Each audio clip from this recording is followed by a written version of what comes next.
Hello friends, how are you? Welcome to Professor Kumar Sawant, my YouTube channel Accounts Boss. This is my total video number 95. Chapter आपको पढ़ा रहा हूँ change in profit sharing ratio, जिसका lecture number 24 हम आपके साथ discuss करेंगे। और आज का टॉपिक फिर से एक लॉन्ग क्वेश्चन हम बताएंगे, लेकिन आज कॉन्सेप्ट जरा चेंज होगा। जरा पढ़ते हैं। Problems of long question in case when partners decided to carry assets and liability at existing value. मतलब जो बैलेंस शीट आप देख रहे हैं वही वैल्यू नए वाले बैलेंस शीट में हो, मतलब सारे की वैल्यू वही रखें। ये पार्टनर्स ने डिसाइड किया। वैसी स्थिति में क्या ट्रीटमेंट करेंगे, उस सारे केस हम लोग सीखेंगे। मतलब पिछले क्वेश्चन में था कि न्यू वैल्यू एडजस्टेड वैल्यू लिखना है, और इस वाले केस में है जिसमें एडजस्टेड वैल्यू नहीं लिखना है। इसके बाद का जो क्वेश्चन बताऊंगा मैं एडजस्टमेंट ऑफ कैपिटल का 2 क्वेश्चन बताऊंगा। उसके बाद आपके प्रॉब्लम्स कुछ हम सॉल्व करेंगे डाउट वाले, ठीक है। और इस तरह मेरा चैप्टर ही खत्म हो जाएगा। खैर जरा पढ़ते हैं जल्दी जल्दी। इस क्वेश्चन में क्या बोलता है बाबू। A, B and C are partners sharing profit and losses in the ratio of 5:3:2. Their balance sheet as 31st March 2020 was as follow. Syndicated 1,60,000, salary payable 30,000, general reserve 80,000, P&L account 30,000 जिसको हम credit balance भी बोलते हैं। ये P&L account जब liability में नजर आए तो उसको क्रेडिट बैलेंस बोलते हैं, और यही प्रॉफिट एंड लॉस अकाउंट जब एसेट में नजर आए हम उसको डेबिट बैलेंस यानी लॉस बोलते हैं। ये प्रॉफिट है।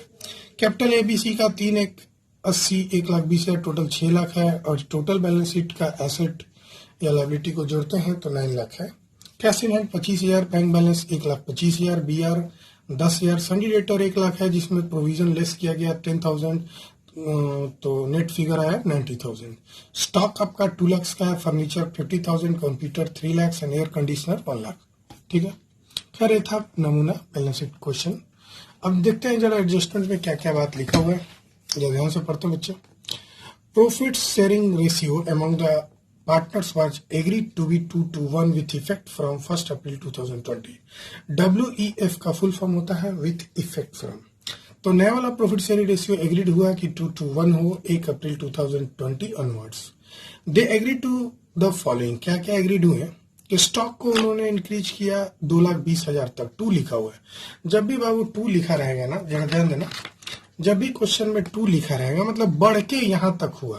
पहले मान लो इस क्वेश्चन में देखो जरा, स्टॉक आपको नजर आ रहा होगा 2 लाख है, और ये बढ़ के 2,20,000 है। मतलब कितना से बढ़ गया? 2,20,000 से। Provision for doubtful debt to be reduced by लिखा हुआ है। बाई का मतलब हुआ उतना से घट गया। तो देखो प्रोविजन पहले 10,000 था, अब ये 2,000 से घट गया, मतलब ये 8,000 हो गया। Furniture to be recorded by 20 reduced by 20%, मतलब फर्नीचर रिड्यूस कर देना है। बाई लिखा हुआ है मतलब 20%, जितना भी फर्नीचर का वैल्यू होगा उसमें 20% आप लेस कर देंगे बाबू। Computer to be reduced to, यहाँ 2 लिखा हुआ है 2,70,000, मतलब घट के 2,70,000 हो गया। पहले 3 लाख था, वही घट के 2,70,000 हो गया, यानी 30,000 से घट गया। ये तो 2 और बाई को जरा ध्यान से पढ़िएगा। Goodwill of the form is valued at 1 lakh. नया वाला जो फॉर्म का गुडविल का वैल्यूएशन किया गया रिकंस्ट्रक्शन पे, उसकी वैल्यू है 1 lakh. The partner decided to carry the asset and liability at their existing value. मतलब ये लोग चाहता है कि जो एसेट और लायबिलिटी की वैल्यू अभी फिलहाल है वही कंटिन्यू करेंगे फ्यूचर में। They also decided to general reserve and P&L account balance be carried at the same value. ये लोग और भी चाहता है कि जनरल रिजर्व और P&L अकाउंट का जो बैलेंस है वो भी कंटिन्यू रहे नया बैलेंस शीट में, मतलब इसको क्लोज नहीं करें, मतलब इसको ट्रांसफर नहीं करें पार्टनर्स कैपिटल अकाउंट में। जब ये नहीं बोलता तो हम खुद से ट्रांसफर कर देते पार्टनर कैपिटल अकाउंट में, मतलब इसको क्लोज कर देते, जनरल रिजर्व को आपस में बांट देते पार्टनर्स का। लेकिन इस क्वेश्चन में खुल के बोला हुआ है कि जनरल रिजर्व और जो P&L अकाउंट का बैलेंस है उसको कंटिन्यू करना है, हमको क्लोज नहीं करना है। उसके लिए हमको पास एंड एडजस्टमेंट एंट्री, मतलब एंड मतलब एक ही एडजस्टमेंट एंट्री एक पास करेंगे और ये सारे चीजों का ट्रीटमेंट हो जाएगा, ठीक है बच्चे। और बैलेंस शीट भी बनाना है। तो इस क्वेश्चन में करने का क्वेश्चन तो आप बड़ा देख रहे हैं, लेकिन इसका सोल्यूशन बस एक नया बैलेंस शीट होगा और एक जनरल सिंगल जनरल एंट्री होगा और सारा एडजस्टमेंट हो जाएगा। लेकिन वर्किंग नोट इस क्वेश्चन का थोड़ा सा बढ़ जाएगा, ठीक है। इस क्वेश्चन में वर्किंग नोट बढ़ेगा, सोल्यूशन कम होगा, ठीक है। तो आपने क्वेश्चन अच्छे से पढ़ लिया। इसी क्वेश्चन को अगर हम चाहें कि ये चीज नहीं लिखी, ये लाइन नहीं रहता कि partner decided to carry the asset and liability at their existing value, चाहे ये लाइन नहीं रहता सेम वैल्यू, तो वैसी स्थिति में इसका सोल्यूशन कुछ दूसरा होता, ठीक है। सारे क्लोज कर देते हैं, लेकिन यहाँ पे कुछ ऐसा नहीं है। हमको इसी फिगर को कंटिन्यू करना है। तो आइए हम सीखते हैं कि इस तरह के क्वेश्चन को लॉन्ग क्वेश्चन में कैसे बनाएंगे। हम लोग छोटा छोटा क्वेश्चन में खैर हम लोग पढ़े हैं कि जनरल रिजर्व को कंटिन्यू करते हैं, P&L अकाउंट को कंटिन्यू करते हैं, या ये सारे को कंटिन्यू करते हैं तो क्या होता है, ये हमने छोटा छोटा अलग अलग पढ़ा था। आज मौका आ गया है कि हमको एक लॉन्ग क्वेश्चन पढ़ने का, समझने का।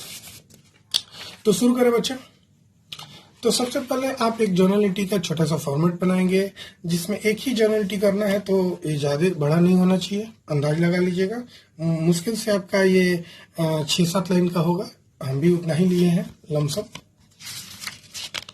और एक बैलेंस शीट मैंने प्रिपेयर कर रखा है। हाँ, बैलेंस शीट रिकॉन्स्टिट्यूटेड फॉर्म का है, मतलब नया वाला बैलेंस शीट है। और डेट 1 अप्रैल मैंने ले रखा है, तो अभी 1 अप्रैल लेंगे।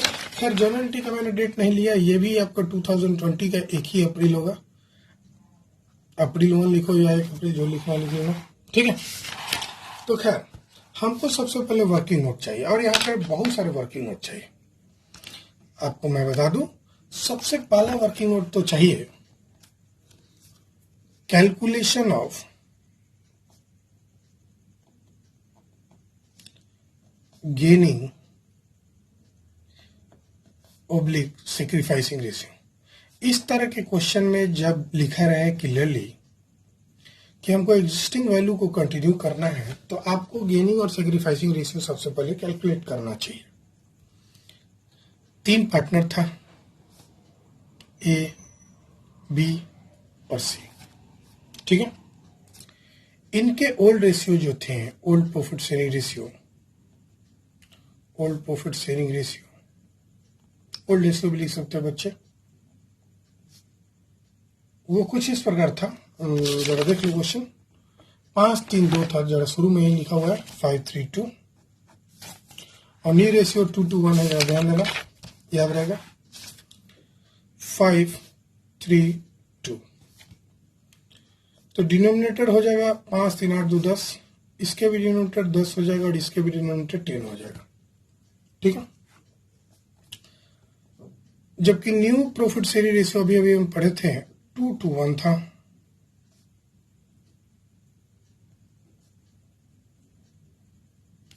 टू टू वन लिख लो, 2-2-1, और 2 + 2 + 1 5, यहाँ 5 लिख दो, ठीक है। अब इन दोनों को घटा दो, हम घटाएंगे, इसको 1 लिख दिए, इसको 2 लिख दिए।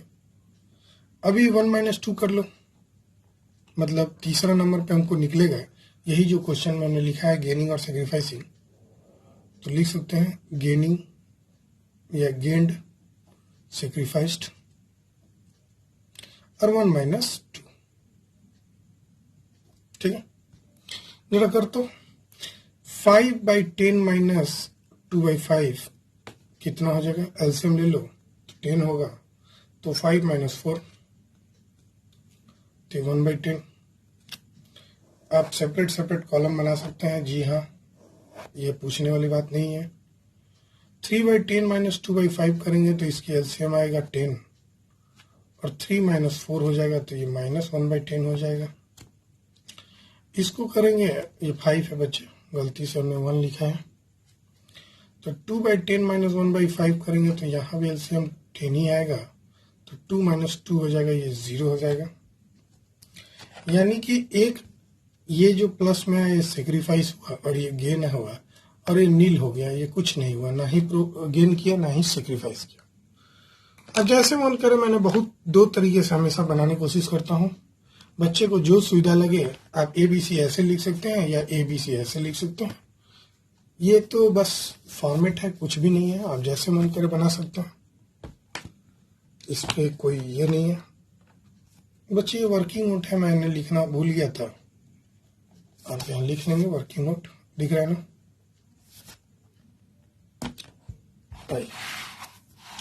अब इस वाले पेज में मैं रिवोल्यूशन अकाउंट बोला था कि आप बना के भी बना सकते हैं, आप बिना बनाए भी आप नेट फिगर निकाल सकते हैं। तो यहाँ वर्किंग नोट नंबर 2 दे देते हैं, calculation of net effect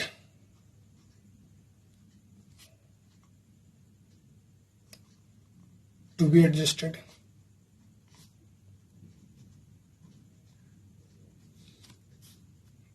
net effect of amount लिख लो, टू बी एडजस्टेड। ठीक है,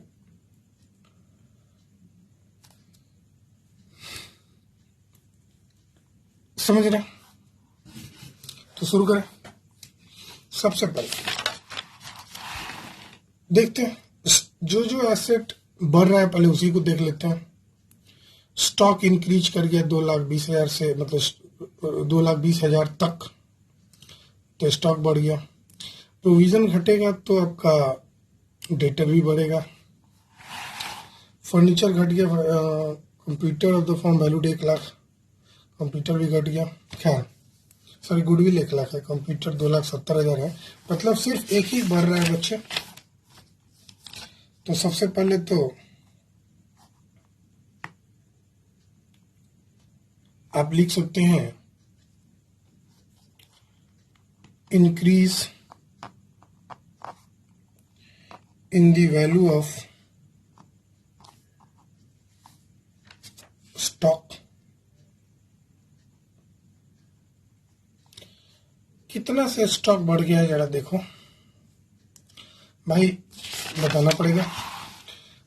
पहले था 2,00,000 और ये बढ़ के हो गया 2,20,000, तो मेरा स्टॉक बढ़ गया 20,000 से। और मैंने आपको बोला था प्रोविजन घट गया, लायबिलिटी घट गया, या यू बोलो decrease in the value of provision for bad and doubtful debt,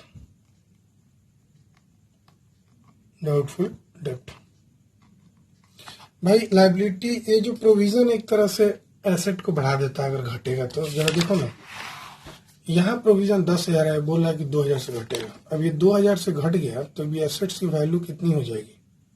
अब सोचो ना, 1,00,000 में से पहले 10,000 घट रहा था, आगे वाले साल में 1,00,000 में से 8,000 घटेगा, तो जाहिर सी बात है 92,000 हो जाएगा ना, तो बढ़ गया ना सनी डेटर का वैल्यू। ठीक है, तो आप दोनों शब्दों में लिख सकते हैं decrease in the value of bad डेप्ट हो गया आपका 2,000। ये दोनों फायदा पहुंचाने वाला आइटम था, इसीलिए मैंने इसे एक साथ लिया। उसके बाद आ जाओ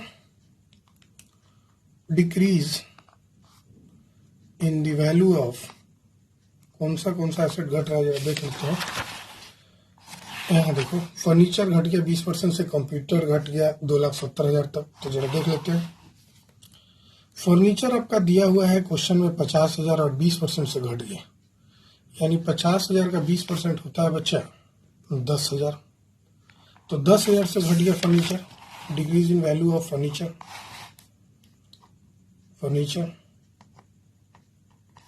10,000 हो गया। ठीक है, अब ये जो आइटम है डिक्रीज, ये आपको माइनस फिगर है, याद रखना, लॉस वाला फिगर है।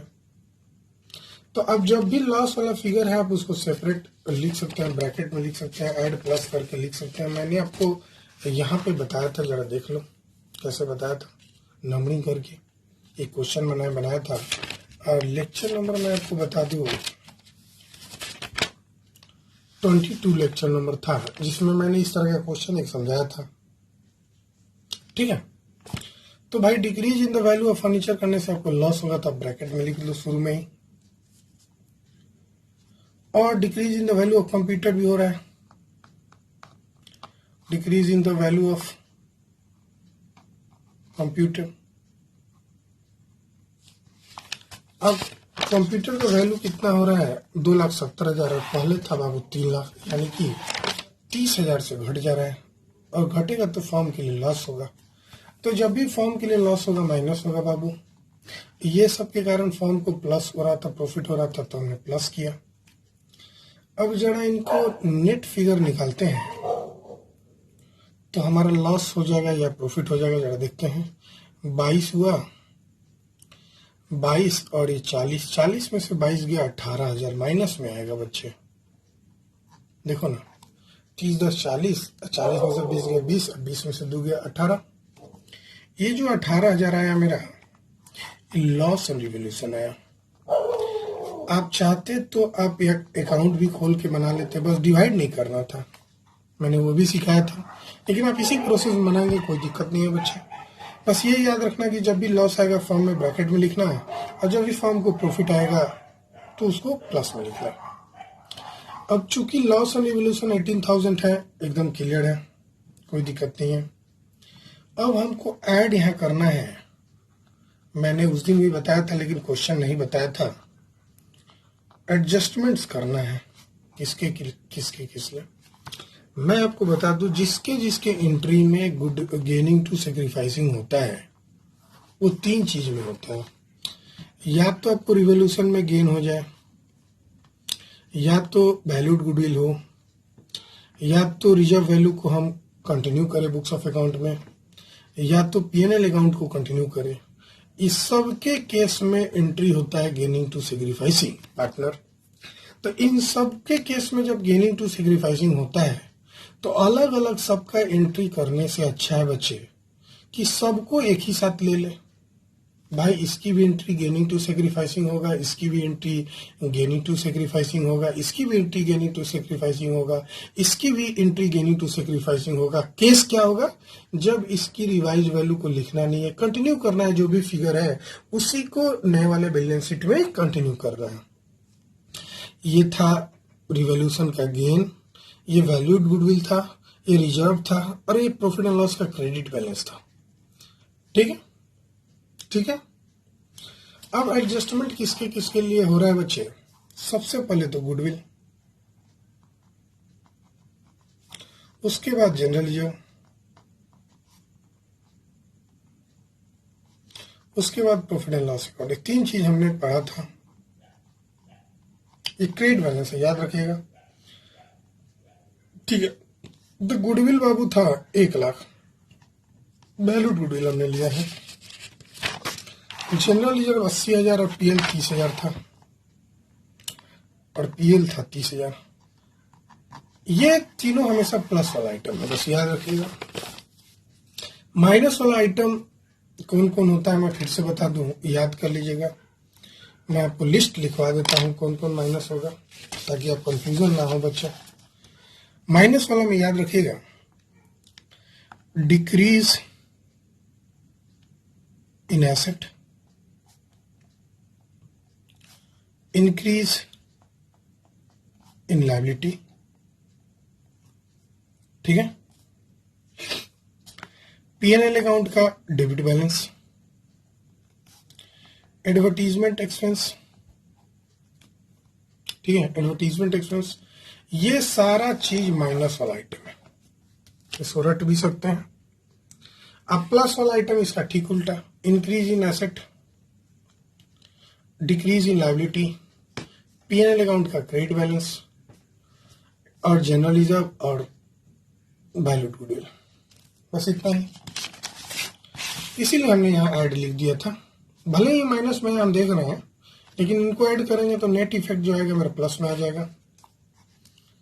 रेड पेन से मैं नेट इफेक्ट निकाल देता हूं, जरा मेरे को कैलकुलेटर का यूज करने दीजिए। 1 लाख प्लस 80,000 प्लस 30,000 माइनस 18,000, आपको फिगर 192,000 प्लस में आ रहा है, तो यहाँ लिख देंगे 1,92,000 प्लस में चुके आया, तो यहाँ लिखेंगे net amount to be adjusted. अभी जो net amount to be adjusted निकाले हैं, ये हो सकता था माइनस में आता। अगर ये जब माइनस में आता तो इसका एंट्री गेनिंग टू सेक्रीफाइसिंग ना करके sacrificing partner to gaining partner करना है, बस यही याद रखना है। ये जो आंसर मेरा आया प्लस में आया, इसीलिए हमारा एंट्री गेनिंग टू सेक्रीफाइसिंग होगा। अगर ये माइनस में होता तो एंट्री हो जाता sacrificing partner to gaining partner.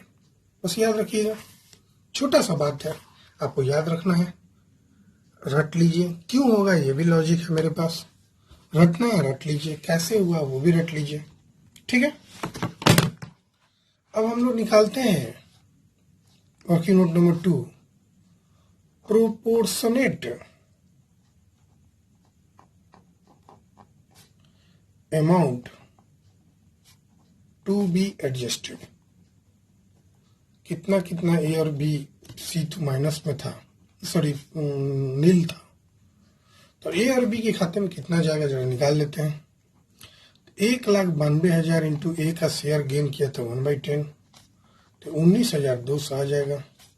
और ये भी 1,92,000 था और इसका भी 1/10 था, इसका भी 19,200 आएगा। बशर्ते कि याद रखना कि ये गेन था बच्चे और ये सेक्रीफाइस था, तो जो गेन करता है उसको डेबिट करते हैं और जो सेक्रीफाइस करता है हमेशा उसको क्रेडिट करते हैं। मैंने लॉजिक भी बताया था कि गेनिंग पार्टनर अपना शेयर प्रॉफिट का गेन कर रहा है, इसीलिए उसको इन सभी चीजों का जो नेट फिगर आएगा वो सेक्रीफाइसिंग पार्टनर को देना पड़ेगा, और जो पार्टनर देता है उसका कैपिटल घटता है तो वो डेबिट होगा, और जिसको मिलता है तो उसका कैपिटल क्रेडिट होगा। लॉजिक यही है और कुछ नहीं। क्लियर हो गया बाबू? ठीक है। अब चूंकि हमको कैपिटल अकाउंट नहीं खोलना है तो हम कैपिटल अकाउंट नहीं खोलेंगे और पूरे अच्छे से ये बैलेंस शीट बनाना शुरू करेंगे। मैं एक आश्चर्य की बात बता दूं, इस बैलेंस शीट पे आपको फ्री में मार्क्स मिलने वाला है, कोई दिमाग नहीं लगाना है, बशर्ते कि जो केस है उसको याद रखना है। मतलब एक सिंगल लाइन याद कर लीजिए और फुल मार्क्स बैलेंस शीट पे पाइए। क्या लाइन याद करना है? ये लाइन याद करना है, जरा मैं फिर से पढ़ दूं। The partner decided to carry the asset and liability at their existing value, they also decided that general reserve and P&L account balance to be carried at the same value. अगर ये लाइन रहता है अगर किसी balance sheet में, तो पुराने वाले जो बैलेंस शीट है उसको आंख बंद करके कैपिटल अकाउंट को छोड़ के बाकी उतार देना चाहिए। जैसे हम देखो ना, लाइन से उतारते जाएंगे। कैश इन हैंड 25,000, कोई फर्क नहीं पड़ेगा, कोई चेंजमेंट नहीं होगा, थोड़ा सा भी इधर का उधर नहीं होगा, क्योंकि इस क्वेश्चन में नहीं होगा बच्चे। एडमिशन का क्वेश्चन रहता तो थोड़ा बहुत चेंज होता, चेंज वाले चैप्टर में तो कुछ नहीं चेंज होगा, और एडमिशन में चेंज होता सिर्फ गुडविल के कारण। बैंक बैलेंस हो गया 1,25,000, जल्दी जल्दी देखो। BR 10,000, संडी डेटर, हाँ यही घटेगा नहीं, सब यही लिखेंगे। BR 10,000 पूरा ही वही उतारना है, कुछ भी इधर उधर नहीं करना है बच्चे। संडी डेटर था, इसमें लेस किए थे हम लोग प्रोविजन फॉर डाउटफुल डेप्ट। अटता नहीं है तो आप नीचे लिखिएगा डाउटफुल डेप्ट। ऐसा नहीं कीजिएगा कि आप इस लाइन के आगे बढ़ जाइएगा, बहुत सारे बच्चे ऐसा मिस्टेक करते हैं। ये 1 लाख था बाबू और 10,000 से घट रहा था, और 90,000 लिखा हुआ था नेट फिगर, हम 90,000 लिखते। जरा देखना, हम पूरा वही उतारना है, जरा रट लो। Stock, furniture, computer, air conditioner, stock, furniture, computer, air conditioner. कोई चेंजमेंट नहीं बाबू, हम पहले ही बताए हैं, कोई चेंजमेंट नहीं। स्टॉक 2,50,000, 3,00,000, 1,00,000, 2,50,000, 3,00,000 और 1,00,000, ये फिगर ना था। और जोड़ने की भी जरूरत नहीं है, पीछे जो लिखा है आंख बंद करके उतार दो। 9 लाख है, यहां भी 9 लाख होगा बाबू, कोई चेंजमेंट नहीं होगा। जरा देखो, अब यहां से देखते हैं। Syndicator 1,60,000, salary payable 30,000, sundry creditors 1,60,000, salary payable 30,000, और जनरल रिजर्व था भी, उसको भी क्लोज नहीं करना है। क्लोज करते तो हटा देते, मिक्सचर वाला क्वेश्चन हो सकता है कि कभी कभी बोले कि इसको क्लोज कर देना है। तो जनरल रिजर्व हम लोग इधर ही था, क्वेश्चन में क्या देखना है, 80,000 ये था और P&L अकाउंट 30,000 था। खैर आगे का आइटम देखते हैं। कैपिटल अकाउंट ABC का था, बस वही इंतजार करना है। कैपिटल अकाउंट्स जो है वो थोड़ा चेंज हो जाएगा ABC का, इसको छोड़ के कोई चीज चेंजमेंट नहीं होगा। इसको छोड़ के कोई चीज चेंजमेंट नहीं होगा। और ये चेंज करने के पीछे भी लॉजिक है। क्या लॉजिक है जरा देखो भाई, इसके कारण चेंजमेंट होगा। अब क्या चेंजमेंट होगा जरा देखते हैं भाई। इसके लिए वर्किंग नोट 4 बना लो या मन में कर लो, ये बनाने की जरूरत नहीं है, मन में भी कर सकते हैं। देखो कैसे होगा। ABC 3 पार्ट पर था। ओपनिंग कैपिटल इन लोग का मान लेते हैं, क्या था 3 1 80 1,20,000, 3 लाख 1,80,000 और 1,20,000। ये था, कोई दिक्कत नहीं सर, ठीक है। सी में नहीं हुआ, एडजस्टमेंट यहां लिखेंगे। सी में कुछ नहीं हुआ तो नील लिख दिया। ए में देखो क्या करना है, क्रेडिट करना है। चूंकि कैपिटल है, क्रेडिट करना है तो बढ़ेगा, तो ए में प्लस कर देना है 19,200। बी में डेबिट करना है उसके कैपिटल को, यानी माइनस करना है। जब भी कैपिटल डेबिट होता है तो माइनस करना है। अभी नेट अमाउंट आ जाएगा, नेट इफेक्ट या नेट अमाउंट लिख दो भाई। 3,19,200 हो गया, और ये तो 1,20,000 का 1,20,000 होगा, और इसको घटाना पड़ेगा हमको जरा, -19,200 1,60,800 हुआ, 1,60,800। बच समझ रहा है। अब हम कुछ नहीं, यही उतार देंगे हम, 3,19,200 इधर देखो। इसके बाद 1,60,800, 1,60,800 और 1,20,000, और एक राज के बाद बताओ, इसको जोड़ने की भी जरूरत नहीं है। तो ये जितना है 6 लाख का 6 लाख ही होगा, आप जोड़ लेना। राज की बात बता रहा हूँ ये। अब ऐसा नहीं कि इसको जोड़ने लगना, एकदम जुटेगा नहीं, ये जो आएगा वही होगा 6 लाख। तो इस क्वेश्चन में आपने देखा था, कॉन्सेप्ट सीखा था कि ये क्वेश्चन टफ नहीं है, बहुत इजी है। कैसे कैसे हमने बनाया है, स्टेप आप सीख लीजिएगा। बशर्ते कि इस क्वेश्चन का वर्किंग नोट बहुत सारे बच्चों को नहीं समझ में आता है। मैं बता दूं, इसमें बच्चे पता नहीं क्यों फंस जाते हैं। उनको रिवॉल्यूशन अकाउंट बनाना आसान होता है और ये वाले में कंफ्यूजन हो जाता है। मैं फिर से बता दूं, ये सारे ऐड वाला आइटम है और ये लेस वाला आइटम है बाबू। जब भी फॉर्म को नुकसान होगा ना तो लेस कर दीजिएगा, अब फॉर्म को प्रॉफिट होगा तो ऐड कर दीजिएगा। देखो, एडजस्टमेंट फॉर गुडविल एक अलग केस है, जनरल रिजर्व अलग केस है, पीएनएल अकाउंट अलग केस है। इनको अलग ट्रीट कीजिएगा, और ये वाला आइटम हमेशा प्लस होता है, याद रखिएगा।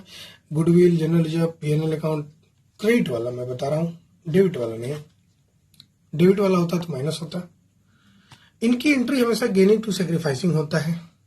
जब ये प्लस में आएगा तो एंट्री गेनिंग टू सेक्रीफाइसिंग होगा, अगर माइनस में आता है तो सेक्रीफाइसिंग टू गेनिंग होता। तो आप इस स्टेप्स को आप याद कर लीजिए। कुछ याद क्या करना है, जब फॉर्म को गेन होगा तो प्लस करेंगे, फॉर्म को लॉस होगा तो माइनस करेंगे, बस यही ध्यान रखना है भाई। 4 ही चीज होगा ना, एसेट बढ़ेगा चाहे एसेट घटेगा, लायबिलिटी बढ़ेगा चाहे लायबिलिटी घटेगा। तो कब देख लीजिए प्रॉफिट होगा, जैसे एसेट बढ़ा तो प्रॉफिट हुआ, लायबिलिटी घटा तो प्रॉफिट हुआ, एसेट घटा तो लॉस हुआ, लायबिलिटी बढ़ा तो लॉस हुआ। बस हो गया 4 आइटम, और कुछ तो होता ही नहीं है, और कुछ होता ही नहीं है।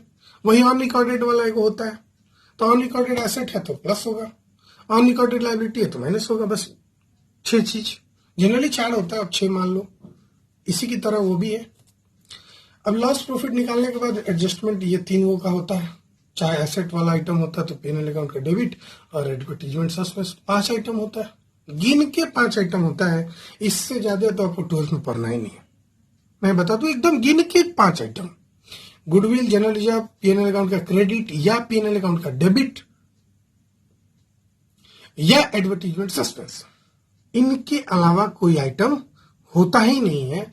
अगर अभी भी आपसे नहीं हो रहा है तो प्लीज मेरे लेक्चर को बार बार सुनिए कि हमने कौन सा वर्ड का इस्तेमाल किया और कब आपको क्या दिमाग लगाने के लिए बोला। अगर आप नहीं लगाएंगे तो बच्चे तो परेशान होंगे ही, आपको कंफ्यूजन होगा ही, परेशानी का बात ही है। क्यों नहीं परेशान होंगे, अब तो परेशान होंगे ही।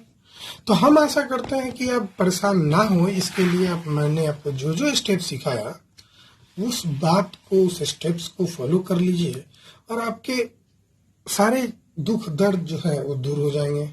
जो लगता है कि बच्चे को कि ये चैप्टर हार्ड है, अब उसको लगेगा कि नहीं ये चैप्टर इजी है। नेक्स्ट लेक्चर में मैं आपको एक और क्वेश्चन बताऊंगा, कॉन्सेप्ट बेस्ड होगा, उसमें एडजस्टमेंट ऑफ कैपिटल होगा। 2 लेक्चर हमको बताना है जिससे चैप्टर का पूरा कॉन्सेप्ट क्लियर हो जाएगा। उसके बाद हम लोग 1-2 क्वेश्चन बनाएंगे और चैप्टर को खत्म कर देंगे। तो मोटा मोटी आप मान के चलिए अभी से 3 से 4 लेक्चर हमको लगेगा आपको समझाने में।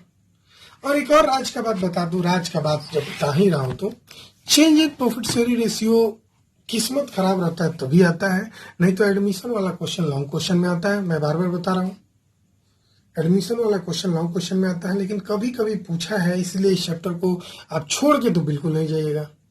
रिस्क ले सकते हैं कमजोर बच्चे जो लगता है कि बहुत उनके लाइफ में कष्ट है, पढ़ाई नहीं कर पा रहे हैं, बहुत कष्ट है उनको, तो वैसे विद्यार्थी इस चैप्टर को छोड़ दे तो कोई खास फर्क नहीं पड़ेगा, क्योंकि ऐसे भी वो बहुत सारे चैप्टर छोड़ रहे हैं। लेकिन मैं उनको तो ये सुझाव नहीं दे रहा हूँ, बस पर्सनल बातें हैं जो मैं उन बच्चों के साथ शेयर कर रहा हूँ। लेकिन एक अच्छा बच्चा जो एवरेज बच्चा है, जो कसम खाया है कि नहीं हमको पास होना है अपने दम पर, या 60% लाना है या 80 में 80 लाना है, और 80 वाले को तो भाई क्या बताऊं, उनको तो कुछ छोड़ना ही नहीं है।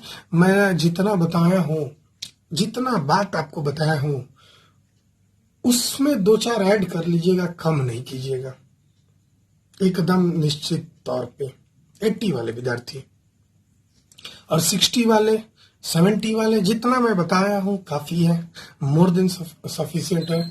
आपको मैं जितना बता रहा हूँ 90% मार्क्स आपको 100% आएगा, तो 80 में 90% मतलब 72 मार्क्स तो हम एकदम दावे के ठोक के कह रहा हूँ कि जितना बताया हूँ बस उतना ही पढ़ना है। और 7-8 नंबर के लिए क्वेश्चन इधर उधर थोड़ा दाएं बाएं हो जाता है, तो उसके लिए थोड़ा दिमाग लगाने के लिए पढ़ना होगा। इसके लिए हमने जो कंसेप्ट बताया है बस उसको ध्यान देना होगा, क्वेश्चन के साथ कंसेप्ट, जो भी कंसेप्ट हमने बताया है, क्योंकि कंसेप्ट को यूज करना होगा। जैसे यहीं पर बहुत सारे कंसेप्ट आ गए हैं इस चैप्टर में, सॉरी इस टॉपिक में, तो ये नया चीज था। तो ऐसे ही ऐसे करके मैं कोशिश करूंगा कि 80 वाले को 80 पे पहुंचा दूं अपने दम पर। तो प्लीज मेरे साथ जुड़े रहें, मेरे वीडियो को लाइक करें, शेयर करें, सब्सक्राइब करें, और मुझे कुछ सजेशन देना हो तो आप मेरे कमेंट बॉक्स में आप कमेंट कीजिए कि सर ये क्वेश्चन बता दीजिए, चाहे इस क्वेश्चन हमको जरा इस टॉपिक में डाउट है, तो मैं जरूर क्लियर करूंगा हर बच्चे का। मैं वादा करता हूँ जिन बच्चों का कमेंट हम देखूंगा, हाँ भरसक मैं वीडियो ऑलरेडी बहुत सारे आगे बना चुका हूँ, तो मैं बाद में आपको मिलेगा, हो सकता है कि आपको 10-20 वीडियो लेक्चर के बाद भी आपको मिले मेरा डाउट, लेकिन बता तो जरूर दूंगा जब भी हम कमेंट देखूंगा। तो प्लीज मेरे वीडियो को लाइक कीजिए, शेयर कीजिए, वंस अगेन रिपीट कर रहा हूँ, सब्सक्राइब कीजिए और बेल आइकन दबाना ना भूले, नहीं तो सब्सक्रिप्शन का कोई फायदा नहीं होगा, क्योंकि बेल आइकन से आपको नोटिफिकेशन मिलते रहेगा। ठीक है बच्चे, बाय बाय, फिर मिलते हैं हम लोग नेक्स्ट लेक्चर में। चलिए बाय बाय।